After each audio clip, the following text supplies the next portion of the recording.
You know that moment when you open your bank app and do the math in your head before the screen even loads? Like, okay, rent's $1,650, the car note's $420, and I've got $1,842 sitting there, so we're basically tight again. And it's not even a disaster, it is just that constant pressure. How are you supposed to build wealth when it feels like the floor keeps moving? If you're trying to hit your first $100,000, here's what nobody says out loud. The rules shift as soon as you stop being fragile. When you're fragile, one surprise bill can wipe out months.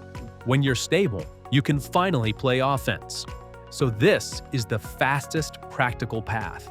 First, you stop the silent leaks and kill the high-interest gravity. Then you build a real buffer that makes you hard to knock over. And after that, you turn saving and investing into a machine that grows even when motivation's gone. Let's put a number on what fast actually means, because vague advice is useless. If you can invest or save $1,000 a month, you'll stack $12,000 a year. In a little over 8 years, you've put in about $100,000, even without returns. Add a simple 7% average return once you're investing, and that timeline drops closer to 7 years. You can do $1,500 a month, now you're looking at roughly 4.5 to 5.5 years depending on when investing starts. That's the game. It's not secret stocks. It's your monthly surplus, your timeline, and whether your plan can survive a boring Tuesday. And the fastest version isn't the one where you suffer the most. It's the one where your money flows automatically in the right order so you don't have to be good every day. Common mistake that keeps people broke longer than they should be, they treat $100K like it's one giant climb, so they sprint until they burn out. They'll do a hardcore budget for 6 weeks, hate their life, then swing the other way and treat themselves back to zero progress. The move isn't intensity, it's consistency with a smarter order. Here's the first mindset flip that speeds everything up. Your goal isn't to save money. Your goal is to buy stability. Because stability lowers the cost of every future decision. When you've got a buffer, you stop using credit cards as a life raft. You stop panicking. You stop paying rush fees and overdrafts and late charges that are basically a tax on being stretched. So we start with the real villain, high-interest debt. If you've got credit cards at 18%, 24%, even 29% APR, that's not a normal bill. That's a hole that refills itself.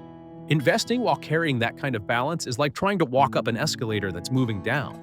If that's you, the fastest path to $100K includes getting that rate off your back as quickly as possible. And no, that doesn't mean you hoard every dollar in your checking account first. Another common mistake is saving a huge emergency fund while still paying 20% interest. That feels responsible, but it's slow. The better approach is a starter buffer plus aggressive payoff. You keep enough cash so a flat tire doesn't send you back to the car, and you blast the rest at the balance. A starter buffer can be $1,000 if you're in full survival mode, or 1 month of expenses if your income's more steady. If your monthly necessities are $3,000, 1 month is $3,000. That's the line where you stop being one weird week away from chaos. Then your extra money goes where it actually changes your life. And if you're thinking, I don't even have extra money, I get it. But extra money isn't always a paycheck thing at first. It's often a flow thing. People making decent money still feel broke because their money's leaking through subscriptions, impulse convenience, and payments they agreed to when they were stressed. Fixing flow is how you create your first $300 to $800 a month of breathing room. All right, now that you've got the map, we're gonna build your $100K like a stack of layers. And once the layers are in place, you stop pushing a boulder uphill and it starts rolling on its own. The first layer is control, not perfection. Control. If you don't know where your money's going, you're not behind, you're blind. And blind is expensive. Here's something you can do this week. Pull the last 30 days of transactions and circle every recurring charge and every small daily habit that's actually big monthly. Then cancel or downgrade one thing and redirect that exact amount into a separate savings account the same day. If it's $19.99, fine. If it's $129, even better. The point is, you're forcing a new default. Now, while you're doing that, you're also going to pick your minimum win number. This matters because people quit when they don't see progress. If you can only free up $250 a month right now, that's not embarrassing. That's $3,000 a year. That's a starter buffer plus momentum.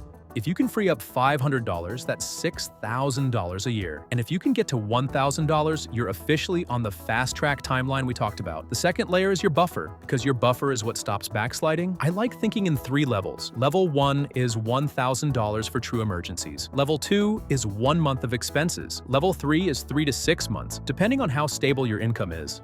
If you're a W-2 employee with a steady paycheck and low risk of layoffs, 3 months is usually plenty. If you're commission-based, self-employed, or your industry gets shaky, 6 months buys you better sleep and better decisions. Now let's talk about what happens after you've got at least 1 month of expenses saved. This is where the rules start to feel different, because you stop playing defense and you start building a system. Your system has an order, and order is speed. The order looks like this for most people. Get any employer match first, kill high-interest debt, build your buffer to 3 months, then invest consistently. That employer match is a cheat code. If your company matches 4% and you're not taking it, you're skipping a guaranteed return that beats anything legal. If you make $70,000 and a 4% match is available, that's $2,800 a year in free money. Over a few years, that's not nice. That's thousands you can't get back. Once your toxic debt is handled and your buffer is decent, the fastest practical move toward $100,000 is boring investing, broad index funds, automatic contributions. No drama. I'm not saying you can't ever buy a single stock. I'm saying the fastest path for a normal person who has a job and a life is the one that doesn't require you to be right all the time. Here's why. At $0 invested, growth is all you. At $10,000 invested, a 7% year is about $700. It's something, but it won't change your week. At $50,000 invested, 7% is $3,500. Now your money's starting to show up. At $100,000 invested, 7% is $7,000. That's your investments quietly becoming a side hustle that doesn't text you back. So the real mission is getting to the point where compounding can finally help you. And that's why the middle of the journey matters. $10,000 to $50,000. This is where most people get discouraged because it feels slow. It's not slow, it's just not flashy. Let's do a clean example. Say you've got $10,000 saved, no high-interest debt, and you can invest $750 a month. That's $9,000 a year in contributions. In 4 years, you've contributed $36,000. Add modest growth, and you're sitting around the mid to high $40,000 range. That's not a fantasy, that's a calendar. Now the next stretch, $50,000 to $100,000 is where people mess it up, because the moment they see real money, they start upgrading everything at once. New car, bigger apartment, more eating out, more "we deserve it" spending. And look, you do deserve good things. You just don't deserve a plan that traps you. Lifestyle creep is the quiet thief of the first $100,000. The better approach is to lock in a rule. When income goes up, investing goes up automatically on the same day. You can still upgrade your life, but you upgrade it slower than your income. That gap is your wealth. If you get a $400 a month raise after taxes and you send $200 to investing and keep $200, your life still improves and your timeline accelerates. Do that a few times and suddenly you're investing $1,500 a month without feeling like you're living on rice and regret. Now, a lot of people ask, what's the right savings rate? If you're trying to hit your first $100,000 fast, 20% of take-home is a great target, not a moral rule. A target. If your take-home is $5,000 a month, 20% is $1,000. If you're at 10% right now, that's $500. The gap between 10% and 20% is usually not one giant cut. It's 5 or 6 small wins plus one income. And that brings us to the lever that speeds everything up: income.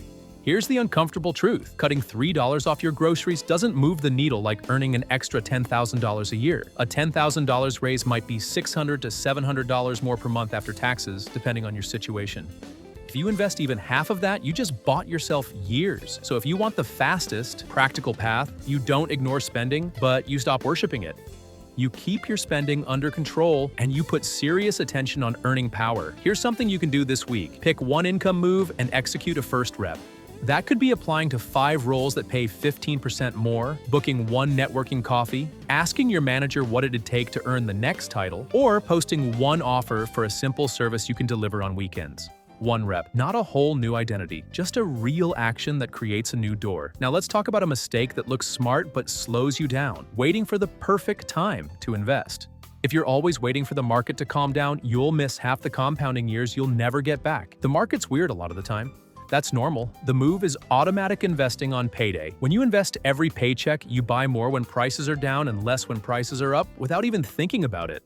That's not hype, that's math. Now, since we're talking about speed, let's build a simple scorecard so you can tell where you're stuck. If you're not consistently saving anything, the issue is cash flow and control. If you're saving, but it keeps getting wiped out by random emergencies, the issue is your buffer and your insurance basics.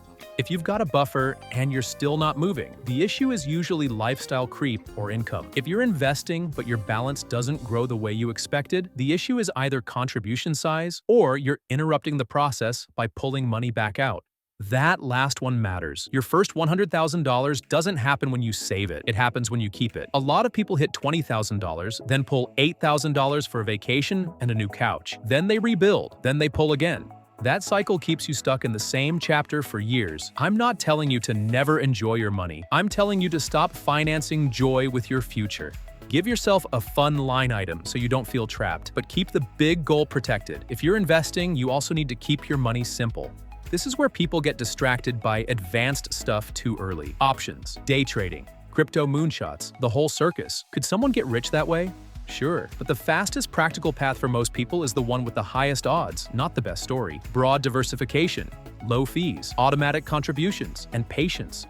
One clean setup that works for a ton of people is a mix of a total US stock index fund and a total international stock index fund, plus bonds later when you're closer to needing the money. If you don't want to think about it at all, a target date fund can do the allocation for you with slightly higher fees but way less decision fatigue. Decision fatigue is expensive by the way it makes you quit. Now, I'm going to give you a simple timeline example so you can see how this stacks. Let's say you start with $0 invested today. If you invest $500 a month, that's $6,000 a year. With a 7% average return, you're looking at roughly 11 to 13 years to hit $100,000, depending on market behavior. If you invest $1,000 a month, now it's more like 6 to 8 years. If you invest $1,500 a month, you can realistically be in the 4 to 6 year range. And if you're sitting there thinking, must be nice, look, I'm not pretending everyone can hit $1,500 a month right away. That's why the fastest practical path includes a ramp. You don't need $1,500 today. You need a plan that gets you from $300 to $600, then from $600 to $1,000, then from $1,000 upward as your income grows. That ramp is how normal people win. And yes, sometimes life will punch you in the face. That doesn't mean the plan's broken. Now let's lock in the machine part because this is where speed comes from. The machine is automation plus separation. Separation means your bills money doesn't live in the same place as your wealth money. If everything sits in one checking account, you'll spend what's available even if you're disciplined. That's not a character flaw, that's being human. So you split it. Bills account, buffer savings, investing. Money hits. Bills get paid. Savings and investing move out automatically. What's left is what you can spend without guilt. This is where people are shocked. The best budget is one you don't have to think about every day. Here's something you can do this week. Set up an automatic transfer that happens the day after payday into a dedicated savings or brokerage account, even if it's $100 per paycheck. Then, set it to increase by $25 per paycheck every 2 months until it starts to feel slightly uncomfortable. Slightly, not painful, slightly. That auto increase feature is how you sneak up on a high savings rate without feeling like you're in financial prison. Now, let's talk about debt again, but in a smarter way. Not all debt is equal. A 3% mortgage isn't the same as a 24% credit card. If you've got low-interest student loans or a mortgage, the fastest path to $100,000 might still include investing while you pay those down steadily, because the math can work in your favor over time. But if your debt is high interest, it's eating your future faster than investing can replace it. So you prioritize by interest rate and stress level. If a debt keeps you up at night, paying it off is a return you can feel. Another common mistake here is trying to do everything at once. Max retirement, pay off every loan, build 6 months of cash, invest in a brokerage, and also redo the kitchen. That's how you end up doing nothing well. The better approach is to pick the next domino that makes everything else easier. Usually that's a starter buffer, then high interest payoff, then consistent investing. Now, I want to address the weird emotional thing that happens around $30,000 to $60,000. You start to feel like you've saved a lot and also like it could disappear instantly, and that's true. Markets move, cars break, jobs change. So the win isn't pretending risk doesn't exist. The win is building a setup that can take a hit and keep going. That's why your buffer matters. That's why insurance matters. That's why you don't invest money you'll need next month. You're building a system that doesn't collapse when you're tired. Now, if you want speed, you also need to stop obsessing over tiny percentages and start obsessing over big behaviors. If you're investing in a fund with a 0.03% expense ratio versus 0.10%, that's nice. But it's not the main thing is whether you invest every month for years and whether your contributions rise as your income rises. If your investing jumps from $600 a month to $1,200 a month because you changed jobs, you just did more than 1,000 micro-optimizations ever could. That's why career moves matter so much in the first $100,000 chapter. Switching companies can sometimes get you a 10% to 25% pay jump faster than waiting for annual raises. Negotiating can do the same. Building one high-value skill can do the same. And you don't have to turn into a hustle goblin to do it. You just need one lane you can run in for 6 to 12 months that pays off. Now, quick reality check, because this is where people get weird. The first $100,000 isn't a trophy, it's a tool. Once you hit it, you don't suddenly feel done. You feel capable. You'll notice the stress drops. You'll notice options show up. You'll notice you don't have to say yes to everything. And the best part is, the next $100,000 usually comes faster than the first because you already built the machine. Now, if you're sitting there thinking, okay, what do I actually focus on tomorrow? Here's the clean answer. Protect your monthly surplus like it's the whole game, because it is. If you can't find surplus, you hunt leaks and you create income. If you've got surplus but it keeps disappearing, you build buffer. If you've got buffer, you automate investing. If investing is happening, you raise contributions as income rises. That's the loop. That loop is your $100,000. Let's make it feel even more real with one more example. Imagine you take home $4,500 a month. You decide you're going to build to investing $900 a month over the next year. Maybe you start at $400 a month. That's $4,800 a year. Then you bump it to $500 after 2 months. Then $600. Then $700. Then $800. Then $900. If you average $650 a month across the year, you invested $7,800. Do that for a few years, and you're not trying. You're just living inside a system that keeps stacking.